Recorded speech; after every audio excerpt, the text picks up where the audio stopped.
Good morning my butterflies. আজকে নিয়ে চলে এসেছি একটা খুবই কিউট কেক, যেটা হচ্ছে তোমার দুখানা বেন্টো দিয়ে আমি বানিয়েছিলাম। কেকগুলো এগলেস ছিল। একটা কেকের ফ্লেভার ছিল চকলেট ট্রাফেল, আর একটা কেকের ছিল হচ্ছে বাটারস্কচ।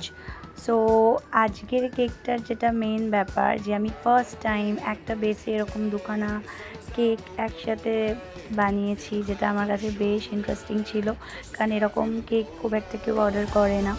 তো আমার খুবই ফেভারিট একটা ক্লায়েন্ট কাম ফ্রেন্ড বলতে পারো, তো আমাকে অর্ডার করেছিল এই কেকটা বানাতে গিয়ে আমার বেশ ভালো লেগেছে।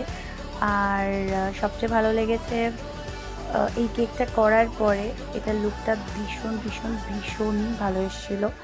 আর আশা করছি ওদেরও ভীষণই ভালো লাগবে। তোমাদের সাথে ফিডব্যাক নিশ্চয়ই শেয়ার করবো। Thank you, stay tuned for Tulip Cakes Boutique. By.